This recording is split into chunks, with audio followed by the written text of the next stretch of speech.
North Korea ఆ దేశమే ఓ mystery. అక్కడ ఏం జరుగుతుందో, అక్కడి ప్రజల జీవనం ఎలా ఉంటుందో బయట ప్రపంచానికి అస్సలు తెలీదు. ఉత్తర కొరియా గురించి మనకు తెలిసింది చాలా తక్కువ. అలాంటి దేశంలో అక్కడి కఠినమైన జీవితం గురించి 2 సార్లు ఉత్తర కొరియా నుంచి తప్పించుకున్న ఓ పౌరుడు చెప్పిన విషయాలు ఇప్పుడు సంచలనంగా మారాయి. అతను చెప్పిన విషయాలు వింటే మైండ్ బ్లాంక్ అవ్వడం ఖాయం.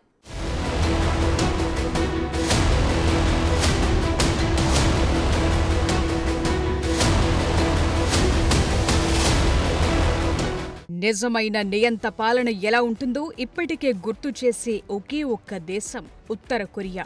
ఆ దేశాన్ని పాలిస్తున్న Kim Jong Un North Korea ప్రజలపై ఏ స్థాయిలో నిర్బంధం అమలు చేస్తారో అప్పుడప్పుడు బయటకొస్తుంది. సాధారణంగా ఉత్తర కొరియా బోర్డర్ లోపల ఏం జరుగుతుందో, అక్కడి ప్రభుత్వం ఎలాంటి నిర్ణయాలు తీసుకుంటుందో, అక్కడి ప్రజల జీవన శైలి ఎలా ఉంటుందో ఎవరికీ పెద్దగా తెలియదు. కొన్ని సందర్భాల్లో మాత్రమే ఆ దేశంలో పాలన ఎలా ఉంటుందో, ప్రభుత్వం ఎంత కఠినమైన రూల్స్ అమలు చేస్తుందో బయటకొస్తుంది. ఇప్పుడు కూడా అదే జరిగింది. కిమ్ రాజ్యం నుంచి అధికారుల కళ్లుగప్పి పారిపోయి వచ్చిన టిమోథీ చో అనే పౌరుడు చెప్పిన విషయాలు సెన్సేషన్ గా మారాయి. ఉత్తర కొరియాలో ప్రజలు పడుతున్న ఇబ్బందుల్ని అతను మీడియాకు తెలియజేశాడు. టిమోథీ చో ప్రస్తుతం యూకేలో సెటిల్ అయ్యారు. తను లార్డ్ బైబిల్ తో మాట్లాడుతూ నార్త్ కొరియాలో పబ్లిక్ లైఫ్ ఎలా ఉంటుందో క్లియర్ గా చెప్పేశాడు.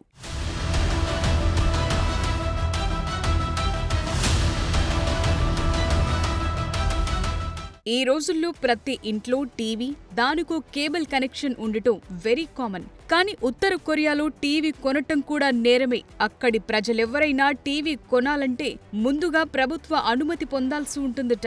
కిమ్ ప్రభుత్వం కొరియా మీడియాను పూర్తిగా తమ గుప్పిట్లో పెట్టుకుంటుందట. ప్రజలు తమకు నచ్చిన టీవీ ఛానళ్లు చూసేందుకు కూడా వీల్లేదు. ఎవరైనా టీవీ కొంటే వెంటనే ప్రభుత్వ అధికారులు వాళ్ళింటికొచ్చేస్తారు. ఇంట్లో ఉన్న అన్ని యాంటీనాలను తీసేసి ఒకే ఒక యాంటీనాను ఉంచుతారు. దాని ద్వారా కేవలం ప్రభుత్వ ఛానళ్లు తప్ప ఇంకేమీ చూడటానికి వీల్లేదు. అందులోనూ 24 గంటల పాటు కిమ్ కుటుంబం గురించిన కార్యక్రమాలే ప్రసారం చేస్తారు. వాళ్లకు సంబంధించిన డాక్యుమెంటరీలు, పాటలు మాత్రమే వస్తాయి. ప్రజల్లో కిమ్ కుటుంబం గురించి గొప్పగా ప్రచారం చేయటమే ఆ ఛానళ్ల ముఖ్య ఉద్దేశం.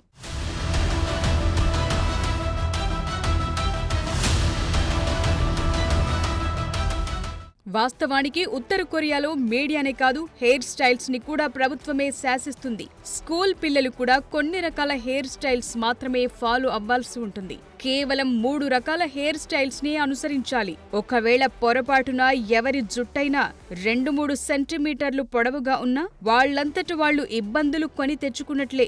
వెంటనే వాళ్ల తల్లిదండ్రులకు పోలీసుల నుంచి ఫోన్ వెళుతుంది. పిల్లల జుట్టు అనుమతించిన దానికంటే ఎక్కువ ఎందుకు పెరగాల్సొచ్చింది, వెంటనే ఎందుకు కట్ చేయలేదనే దానికి సంబంధించి వివరణ ఇవ్వాల్సి ఉంటుంది. ఇంత కఠినమైన నిబంధనలు మరే దేశంలోనూ లేవు.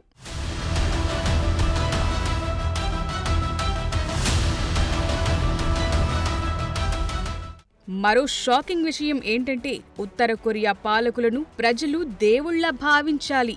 ఆ దేశ తొలి అధ్యక్షుడు కిమ్ ఇల్ సుంగ్ ని శాశ్వత అధ్యక్షుడిగా ప్రకటించారు. ఆయన ఎప్పటికీ చనిపోరని నార్త్ కొరియా ప్రభుత్వం చెప్తుంది. ఆయన కొడుకు కిమ్ జోంగ్ ఇల్ ని ఏకంగా దేవుడి కుమారుడిగా పిలుస్తారు. జాతీయ సెలవు దినాల్లోనూ ప్రజలంతా కిమ్ కుటుంబ విగ్రహాల దగ్గరకు వెళ్లి దండం పెట్టాల్సిందే.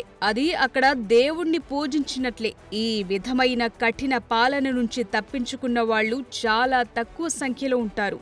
గడచిన 75 ఏళ్లలో ఇప్పటి వరకు 30,000 మంది మాత్రమే ఉత్తర కొరియా నుంచి బయటపడగలిగారు. వాళ్లలో కొందరు south Korea, China, Seoul, Europe, అమెరికాలో స్థిరపడ్డారు. అక్కడి కఠినమైన ప్రజా జీవితం గురించి ఈ విషయాలు బయటపెట్టింది కూడా ఉత్తర కొరియా నుంచి తప్పించుకున్న వ్యక్తి మాత్రమే. లేకపోతే ఈ విషయాలు కూడా బయటకొచ్చేవి కావు.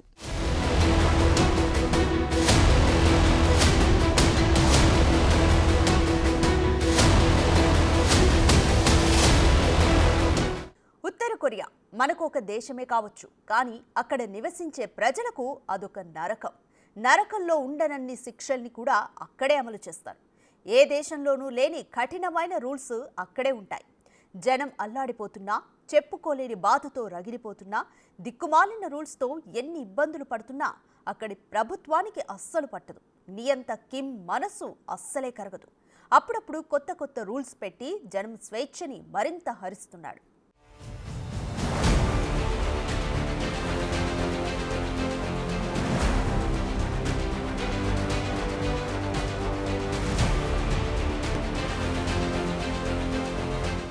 ఒక దేశంలో పాలన ఎలా ఉంటుందో ఆ దేశాధినేతను చూసి ఓ అంచనాకు రావచ్చు. ఒక దేశంలో ప్రజలు ఎంత ప్రశాంతంగా ఉన్నారో అక్కడి ప్రభుత్వ విధానాలను చూసి చెప్పొచ్చు. ఇదే విషయంలో నార్త్ కొరియా ప్రస్తావన గనుక వస్తే అసలు చర్చ అనేదే ఉండదు. రాచరిక పాలనలో తండ్రి నుంచి వారసత్వాన్ని అందుకున్న కిమ్ ఉత్తర కొరియా అధ్యక్షుడిగా ఆ దేశాన్నే ఓ మిస్టరీగా మార్చేశాడు. నార్త్ కొరియాలో ప్రజలు ఎలా బతుకుతున్నారు, వారి వాస్తవ జీవన పరిస్థితి ఎలా ఉంటుంది అనే విషయాలు కూడా బయటి ప్రపంచానికి తెలియవు. తమ దేశానికి సంబంధించిన ఫోటోలు, ఇతర సమాచారమేది ఉత్తర కొరియా లీక్ చేయదు.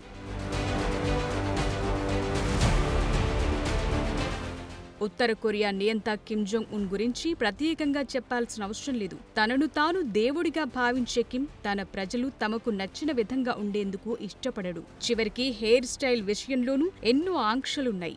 మహిళలైనా పురుషులైనా ప్రభుత్వం ఆమోదించిన 28 రకాల హెయిర్ స్టైల్స్ లో మాత్రమే జుట్టు కత్తిరించుకోవాలి. ఒక్కో ఏజ్ గ్రూప్ కు ఒక్కో తరహా హెయిర్ స్టైల్ ఉంది. ఈ విషయంలో తేడా వస్తే అరెస్టు తప్పదు. అంతేకాదు అక్కడి ప్రజలెవరూ Kim Jong Un hair style ని సైతం కాపీ కొట్టేందుకు వీల్లేదు. నియంతలను మించిన నియంతగా ఉత్తర కొరియా ప్రజల్ని రాజు రంపాన పెడుతున్నాడు కిమ్.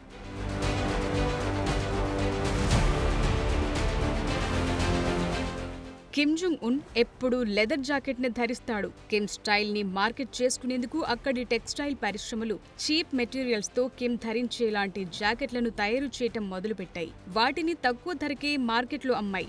దాంతో పేదలు సైతం వాటిని కొనుగోలు చేశారు. ఆ జాకెట్లలో పేదలు కూడా కిమ్ జోంగ్ ఉన్ లా కనిపించేందుకు ప్రయత్నిస్తున్నారని తెలిసి కిమ్ మండిపడ్డాడు. ఇకపై తన స్టైల్ ని కాపీ కొట్టకూడదని ఆదేశాలు జారీ చేశాడు. తన లెదర్ జాకెట్ తరహా వస్త్రాలపై నిషేధం విధించాడు. ఇప్పుడు ఎవరైనా ఆ జాకెట్లలో కనిపిస్తే అరెస్టు చేసేస్తారు.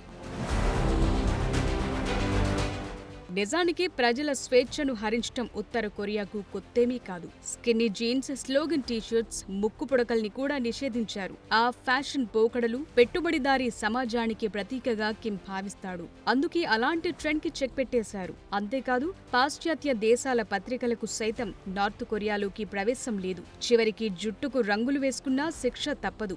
ఏ దేశంలో అయినా పని దినాలు 6 రోజులే ఉంటాయి. కానీ నార్త్ కొరియాలో మాత్రం 7వ రోజు దేశ వాలంటీర్గా పనిచేయాల్సి ఉంటుంది. ఒక్కరోజు సెలవు కావాలంటే 4 నెలల జీతాన్ని ప్రభుత్వానికి చెల్లించాల్సి ఉంటుంది. నార్త్ కొరియా ఓ నాస్తిక దేశం. ఏ మతం వారైనా కిమ్ కుటుంబాన్నే దైవంగా కొలవాలి. ప్రతి ఇంట్లో గవర్నమెంట్ రేడియో తప్పకుండా ఉండాలి. అది 24 గంటలు ఆన్లోనే ఉండాలి. అందులో కేవలం ప్రభుత్వ కార్యక్రమాల గురించి మాత్రమే వస్తుంది. గూగుల్, యూట్యూబ్ సహా ఇతర social media platforms, south Korea websites north కొరియాలో ఉపయోగించేందుకు అవకాశం లేదు. ఇంటర్నెట్ సౌకర్యం ఉన్న 28 వెబ్సైట్లు మాత్రమే ఉపయోగించాలి. చివరికి కంప్యూటర్, ల్యాప్టాప్ కొనాలన్నా ప్రభుత్వం నుంచి పర్మిషన్ తీసుకోవాలి. ఇంటర్నెట్ విషయంలో ఇంత కఠినంగా ఉండటానికి కారణం ఆ దేశ సమాచారమేది బయటకు లీక్ కాకుండా ఉండాలని ఆలోచనే. మరీ ముఖ్యంగా నార్త్ కొరియాలో క్షమాభిక్ష అనేది అసలే ఉండదు. ప్రాణాలకు తెగించి కొందరు జర్నలిస్టులు అక్కడ్నుంచి పారిపోయొచ్చి వాళ్లు చెప్తున్న విషయాలతో అక్కడ జరిగే వాస్తవాలు కొన్నైనా బయటకు తెలుస్తున్నాయి.